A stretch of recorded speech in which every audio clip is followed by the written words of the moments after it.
Video کو like کر کے آگے شیئر ضرور کر دینا۔ پیارے آقا صلی اللہ تعالیٰ علیہ وسلم کے پیارے دیوانوں، غرض کہ ہمارے جسم کے اندر جو باریک باریک سوراخ موجود ہے وہ بھی اللہ کی نعمت ہے۔ اگر وہ نہ ہو تو انسان کے جسم سے پسینہ نہ نکلے، اور پسینہ نہ نکلے تو انسان بہت سارے مسائل سے دوچار ہو جائے گا۔ میرے آقا صلی اللہ علیہ وسلم کے دیوانوں، انسان کی طبیعت یہ ہے، انسان ناشکرہ واقع ہوا ہے، انسان رب تبارک و تعالیٰ کی بارگاہ کے اندر ناشکرہ واقع ہوا ہے۔ انسان کو اللہ کا جیسا شکر ادا کرنی چاہیے ویسا انسان شکر ادا نہیں کرتا۔ انسان کو اللہ کی جیسی قدر کرنی چاہیے، انسان اللہ کی قدر نہیں کرتا۔ میرے آقا صلی اللہ علیہ وسلم کے دیوانوں، اللہ نے اتنی نعمتیں دی ہے، ہونا تو یہ چاہیے تھا کہ رب کی نعمتوں کو پانے کے بعد انسان رب کا شکر گزار بن جاتا، انسان اللہ کا عبادت گزار بن جاتا،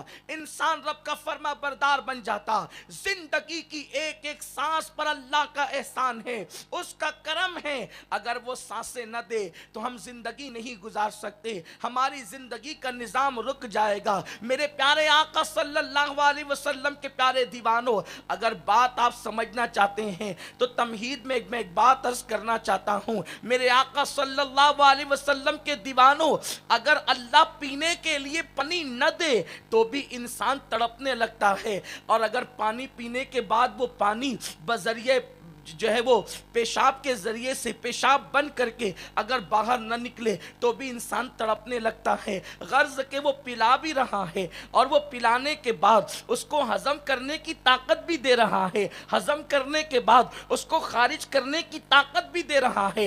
اے انسان، تو بہت ساری ریسرچ کر رہا ہے، بہت ساری چیزوں پہ تحقیق کر رہا ہے۔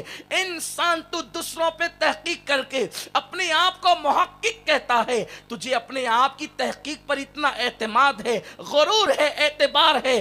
ارے سب پر تحقیق کرنے والے انسان، ذرا اپنے چھوٹے سے وجود پر تو تحقیق کر کے دیکھ، اپنے چھوٹے سے وجود کو تو پہچان کر کے دیکھ۔ یہ پوری کائنات جو ہے انسان کے ایک وجود میں گویا کہ سمٹ آتی ہے۔ صوفیاء کرام وجود انسانی کو کائنات اصغر کہتے ہیں، چھوٹی کائنات کہتے ہیں۔ میرے پیارے آقا صلی اللہ علیہ وسلم کے پیارے دیوانوں، اتنی نعمتوں کے استعمال کے بعد انسان کو تو چاہیے تھا رب کا شکر گزار بنتا۔ کوئی ایک گلاس پانی دے دے تو انسان اس کو شکریہ کہتا ہے، کبھی جزاک اللہ کہتا ہے، کبھی تھینک یو کہتا ہے۔ لیکن میں تم سے پوچھنا چاہتا ہوں، چند گھٹ کوئی پانی پلائے تم اس کا شکریہ ادا کرتے ہو؟ جس اللہ نے آنکھیں دی، جس اللہ نے ہاتھ دیے، جس اللہ نے پیر دیے، جس اللہ نے زبان دی، جس اللہ نے زندگی دی، جس اللہ نے سر پہ بال سجائے، جس اللہ نے پلکوں کے بال اگائے، جس اللہ نے بھووں کے بال عطا کیے،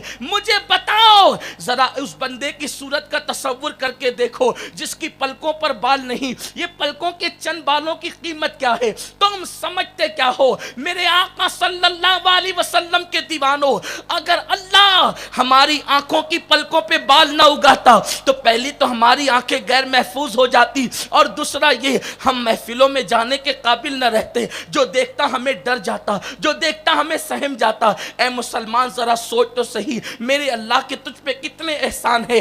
اتنے سارے احسان کے باوجود اے انسان، اگر تجھے کوئی جگہ دے دیتا ہے ٹرین کے اندر، اگر ٹرین کھچا کھچ بھری ہو، بیٹھنے کے لیے سیٹ نہ ہو، تو انسان کو اگر کوئی جگہ دے دے تو انسان اس کو شکریہ کی نگاہ سے دیکھتا ہے، اظہار تشکر کرتا ہے۔ میں نہیں کہتا نہیں کرنا چاہیے، ضرور کرنا چاہیے۔ ارے کوئی سیٹ دیتا ہے بیٹھنے کے لیے تو اس کا شکریہ ادا کرتا ہے۔ جس نے زمین دیا اس کا تو نے کتنا شکر ادا کیا۔ جو تجھے پانی کے چند گھوٹ پلاتا ہے تو اس کا شکر ادا کرتا ہے۔ جس اللہ نے تیرے لیے آسمان سے پانی برسایا اس کا تو نے کتنا شکر ادا کیا۔ اے نادان انسان، اگر کوئی تجھے پسینہ پوچھنے کے لیے رومال دے دیتا ہے تو شکریہ ادا کرتا ہے۔ جس اللہ نے کپڑوں کی پیدائش کے لیے زمین سے پودے اگائے تو نے اس اللہ کا کتنا شکر ادا کیا. میرے آقا صلی اللہ علیہ وسلم کے دیوانوں، پتہ چلا بندوں کا شکریہ ادا کرنا رسم ہے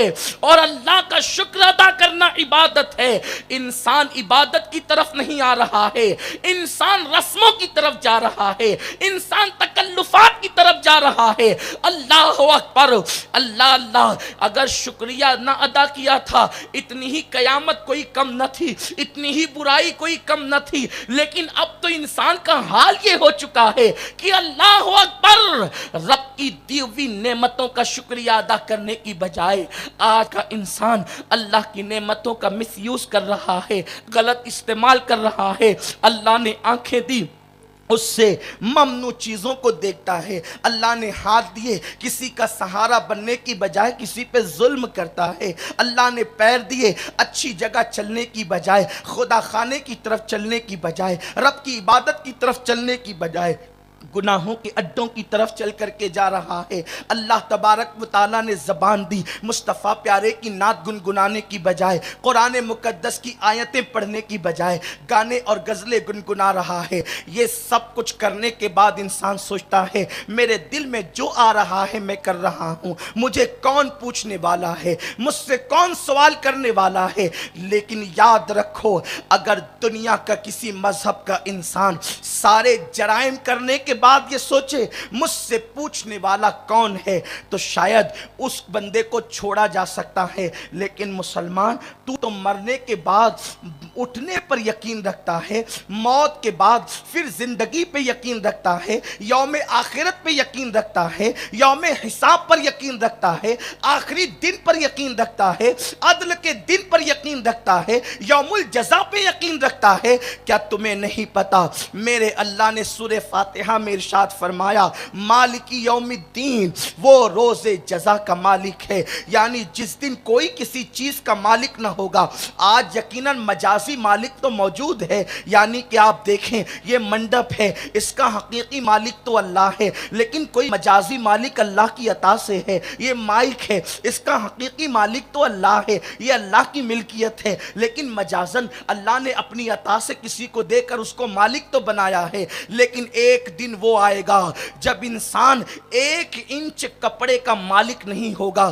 اس دن میرا اللہ، اللہ اکبر، بادشاہوں کی ہڈیاں پگھلی ہوئی ہوگی. جس دن وجود پہ کفن تک نہیں ہوں گے، لوگ ہانک ہانک کر قبروں سے نکال کر لے کر کے جائیں گے اور اس کے بعد سور پھونکا جائے گا اور ساری کائنات فنا ہو جائے گی، کوئی باقی نہیں رہے گا. میرا اللہ فرمائے گا لمن الملک، آج کس کی حکومت ہے؟ اپنی طاقتوں پہ ناز کرنے والوں، اپنی قوتوں پہ اترانے والوں، اپنی جوانی پر پھولے نہیں سمانے والوں. میرا اللہ پوچھے گا آج کس کی حکومت ہے؟ لیکن کوئی جواب دینے والا نہیں ہوگا تو خود ہی جواب دے گا للہ واحد القہار. آج تو اس کی حکومت ہے جو قبضے والا ہے، جو غلبے والا ہے، جو قہار ہے. حکومت تو اس کے لیے ہے. میرے پیارے آقا صلی اللہ علیہ وسلم کے دیوانوں، ایک دن آنے والا ہے جو انصاف کا دن ہے، ایک دن آنے والا ہے جو ظالموں کا نہیں مظلوموں کا دن ہے،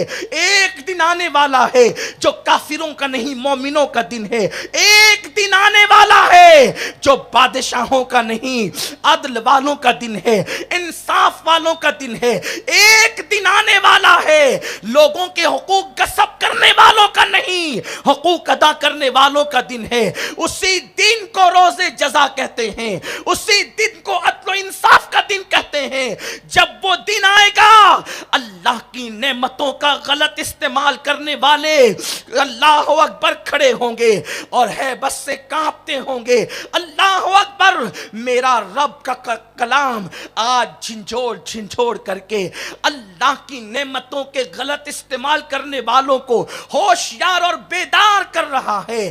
ایحسب الانسان ان یترک سدی، کیا انسان یہ تصور کرتا ہے کہ اللہ اس کو حساب لیے بغیر چھوڑ دے گا؟ رب تبارک و تعالی اس سے پوچھے بغیر اسے چھوڑ دے گا؟ نہیں، اللہ تبارک و تعالی اسی طرح تمہیں نہیں چھوڑے گا. آج تم یہ تصور کر رہے ہو مسجدیں ویران کر کے کون پوچھنے والا ہے؟ حرام لقمہ پیٹ میں ڈال کر کے کون پوچھنے والا ہے؟ عورتوں پہ بدنظری کر کے کون پوچھنے والا ہے؟ کون پوچھنے والا ہے؟ میرے اللہ نے فرما دیا پوچھنے والا وہ ہے جس کی شان یہ ہے ان بطش ربک لشدید، تیرے رب کی پکڑ بڑی سخت ہے۔ ہاں ہاں میرا رب وہی ہے جس نے فرعون کی پکڑ کی تو وہ اپنے وقت کا بادشاہ ہونے کی بجائے، اپنے وقت کا بادشاہ ہونے کے باوجود اللہ نے اس کو دریا میں غرق کر دیا۔ ہاں ہاں پوری دنیا کا بادشاہ نمرود تھا، لیکن اس نمرود کو ایک لنگڑے مچھر سے میرے اللہ نے ہلاک کر دیا۔ اللہ اکبر، قوم نوح کو طوفان میں غرق کر دیا۔ بڑے بڑے بادشاہوں کی بادشاہ چھیننے والا میرا اور آپ کا رب ہے۔ بڑے بڑے تاجداروں کے ہاتھ میں بھیک کے کٹورے دینے والا میرا اور آپ کا رب ہے، اور بھیک مانگنے والے فقیروں کو تاج شاہی عطا کرنے والا میرا رب ہے۔ میرے آقا صلی اللہ علیہ وسلم کے دیوانوں، اگر دنیا کی دوسری قومیں جرائم کرتی ہمیں اتنا افسوس نہ ہوتا، لیکن وہ قوم جو اللہ پر ایمان لائی، جو رسول پر ایمان لائی، نبی آخر الزمان پر ایمان لائی، اس کے باوجود ان کی راتیں عیاشیوں میں ڈوبی ہوئی ہے، ان کی راتیں گناہوں میں ڈوبی ہوئی ہے۔ مسلمان جس کے ہاتھوں میں کبھی تسبیح تھی، جن کی بغلوں میں کبھی قرآن تھا، جو کبھی مسجد کے کونے میں اللہ کو منانے کے لیے آؤ فغاں کرتے تھے، اب ان مسلمانوں کی کیفیت یہ ہو گئی وہ کبھی کیرم کلب میں موجود ہے، وہ کبھی تاش کے پتے ہاتھ میں لے کر کے۔ ویڈیو اگر اچھا لگا ہو تو لائک کر کے آگے شیئر ضرور کر دینا۔ اللہ حافظ۔